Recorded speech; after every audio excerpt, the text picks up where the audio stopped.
जनवरी है। कल देर रात शाम तक बाबूराम एसपी भागलपुर पहुंच गए थे और आज सोमवार को नियम से 10:30 बजे अपने कार्यालय में आकर सीनियर एसपी बाबूराम ने योगदान दे दिया है, पदभार ग्रहण कर लिया है। और जितने भी सीनियर एसपी में कर्मचारी हैं, कर्मी लोग हैं, पुलिसकर्मी हैं, उनसे सभी विभाग में जाकर बारी बारी से मुलाकात बाबूराम साहब ने की और कई पत्रकार वहाँ मौजूद थे।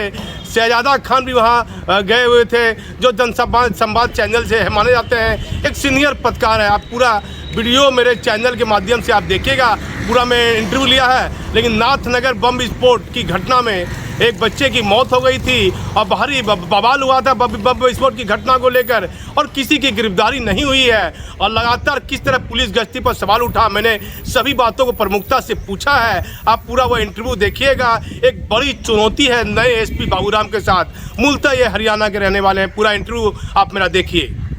3 जनवरी है और आज सोमवार का दिन है। भागलपुर के नए एसपी 2009 बैच के बाबूराम साहब ने अपना पदभार ग्रहण कर लिया है। कल देर रात ही भागलपुर आ गए थे।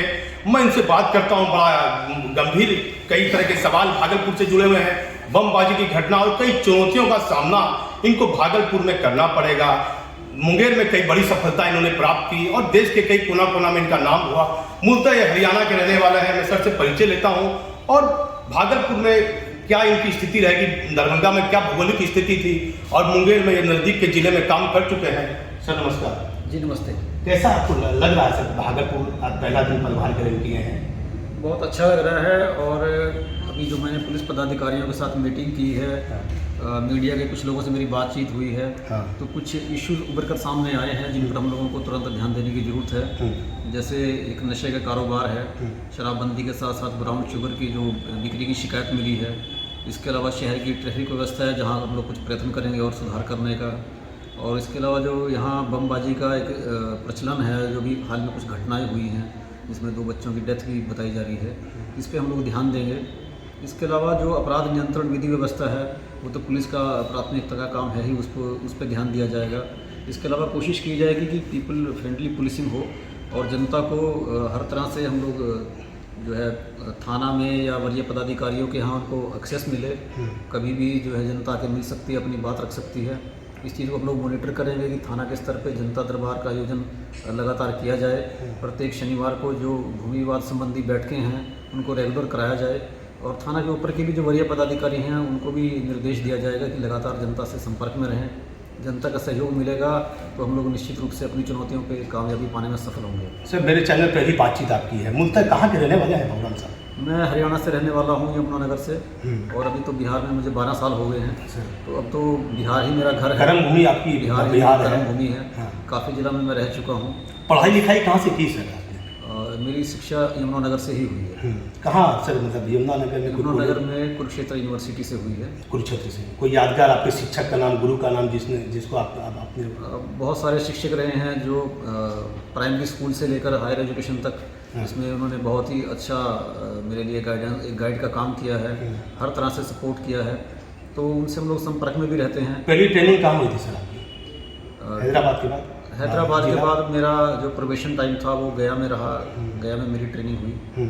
उसके बाद कौन कौन जिला में रहे सर गया के बाद? उसके बाद मेरी पोस्टिंग हुई 3 महीने के लिए एएसपी झंझारपुर मधुबनी जिला में। जी जी सर। फिर गया के बाद? उसके बाद मेरी पोस्टिंग हुई 3 महीने के लिए एएसपी झंझारपुर मधुबनी जिला में। जी जी सर। फिर सिटी रहे गया में। उसके बाद इंडिपेंडेंट एसपी के रूप में पहली पोस्टिंग हुई शेखपुरा जिला में। जी जी। शेखपुरा जिला के बाद फिर बक्सर जिला में, औरंगाबाद जिला, उसके बाद दरभंगा जिला। मुंगेर में बड़ा बेहतर काम किया बाबूराम साहब, आपको कैसा लगा? आपको बड़ा बड़ा हथियार आपने पकड़ा। में एक बहुत ही चुनौतीपूर्ण काम हम लोगों को मिल गया, एक अवसर मिल गया, जिसमें जबलपुर की आर्मी डिपो से AK-47 जैसे हथियार स्मगल करके यहाँ लाए जाते थे और वो असामाजिक तत्वों, अपराधियों, नक्सलियों तक को सप्लाई किए जा रहे थे। तो एक बड़े गैंग का उद्भेदन हुआ जिसमें काफ़ी भारी मात्रा में हम लोगों ने AK-47 बरामद की, असला बरामद हुआ और एक बड़े गैंग का उद्भेदन हुआ, काफ़ी गिरफ्तारियाँ हुई। तो एक काफ़ी चुनौतीपूर्ण एक अच्छा केस था जिस पर काम करने में बहुत मज़ा आया। कि दरभंगा कैसा लगा आपको? क्या स्थिति है दरभंगा अपराध को लेकर? दरभंगा एक बड़ा ज़िला है जहाँ पॉपुलेशन भी 50 लाख के आसपास है। वहाँ कल्चर थोड़ा डिफरेंट है, आपराधिक घटनाएं तुलनात्मक रूप से कम है। लेकिन जब कोई बड़ी घटना होती है तो जनता की अपेक्षा पुलिस से काफ़ी बढ़ जाती है, प्रेशर बहुत हो जाता है कि तुरंत उसका उद्भेदन हो, अपराधियों की गिरफ्तारी हो। तो उस पर हम लोगों ने एक टीम के रूप में काम करते हुए ऐसी जो भी अवसर आए उन पर हम लोगों ने सफलता प्राप्त की।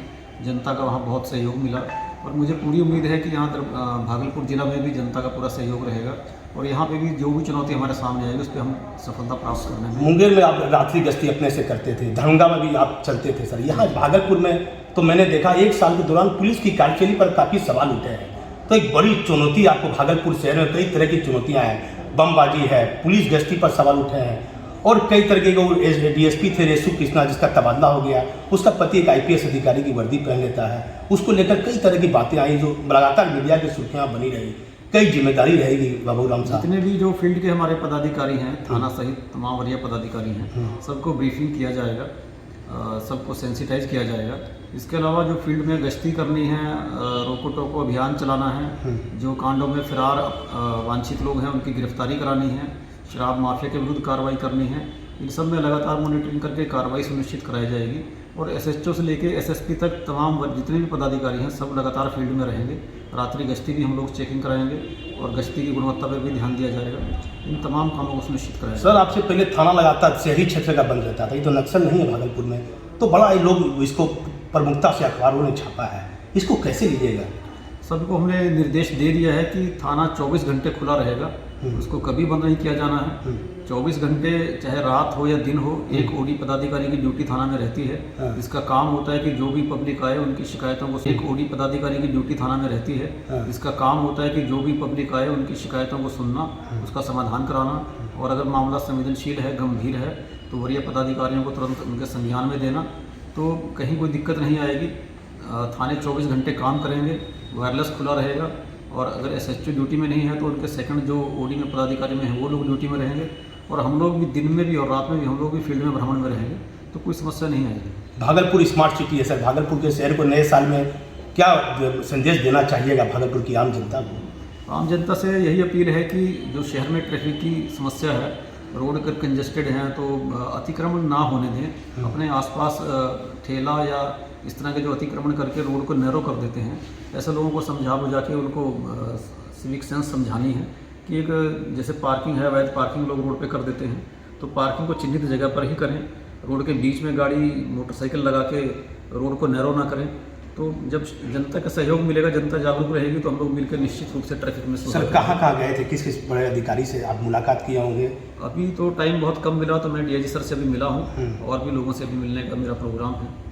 देखिए 2009 बैच के बाबूराम साहब एसपी हैं और हरियाणा के रहने वाले हैं। एक बड़ा काम मुंगेर में किया। भागलपुर में जो स्थिति 1 साल के दौरान भागलपुर पुलिस पर कई तरह के सवाल उठे हैं, अब इनके लिए एक बड़ी चुनौती है। कई तरह की समस्याओं का सामना बाबूराम साहब को करना पड़ेगा। सर किसी प्रकार की कोई सूचना किसी आदमी को आपको देना हो, कोई अपराधी के बारे में, बम के बारे में? मेरा सरकारी मोबाइल नंबर है, उस पर कभी भी किसी भी टाइम संपर्क किया जा सकता है और उस पर व्हाट्सएप मैसेज अगर कर देंगे तो हम लोग कार्रवाई करके रिप्लाई भी करेंगे। देखिए सर ने कहा कि उनके मोबाइल नंबर सर का सरकारी नंबर है और सरकारी नंबर पर किसी तरह की भी आपको जानकारी या सूचना मिलती है तो सर को आप दे सकते हैं। मैं भागलपुर से दीपक नौरंगी। ये भी कार्रवाई करनी है। प्रिवेंटिव एक्शन में अगर कहीं कोई लापरवाही पाई जाएगी जिसके चलते कोई घटना घटेगी तो ऐसे मामले में जिम्मेदारी तय कर कार्रवाई की जाएगी।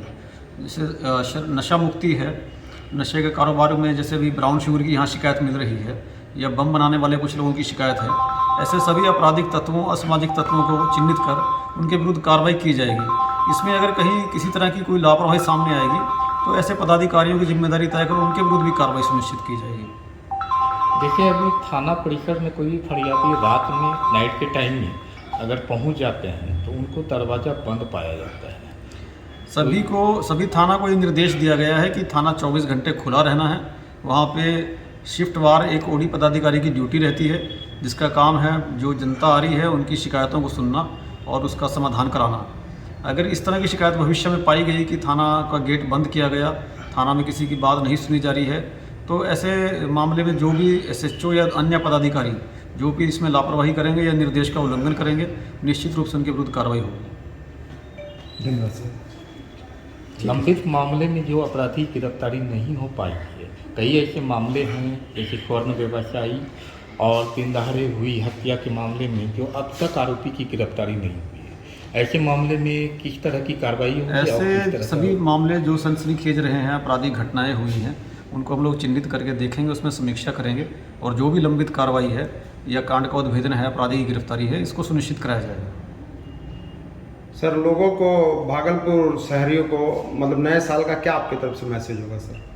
नए साल में जनता से यही हम लोगों की अनुरोध है, अपील है, प्रार्थना है कि आप लोग पुलिस पे विश्वास करें, पूरी तरह से हम लोगों को सहयोग करें, सूचना दें। आपकी सभी सूचना पे पूरे लगन के साथ, पूरी मेहनत के साथ, संजीदगी के साथ कार्रवाई की जाएगी और जो भी आम जन की समस्याएं हैं उनको निपटाने में, आम जनता के अपेक्षाओं पे खरा उतरने में पुलिस अपनी पूरी कोशिश करेगी। देखिए सर, बहुत सारे गार्जियन को ये उम्मीद है आपके आने से कि ये जो बहुत अच्छे अच्छे घर के लोग हैं, जो बच्चे नशे की लत में आ रहे हैं, उस पर क्या कार्रवाई होगा सर?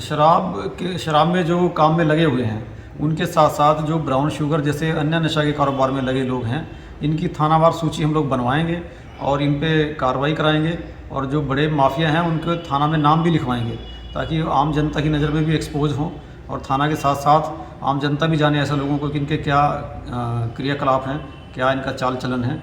ऐसे लोगों की संपत्ति भी की हम लोग चिन्हित करेंगे। अगर उनकी अपराध से जनित संपत्ति पाई जाएगी तो उसकी जब्ती की कार्रवाई भी की जाएगी। अगर कोई अपराधी एक से ज़्यादा मामलों में संलिप्त रहा है तो उसकी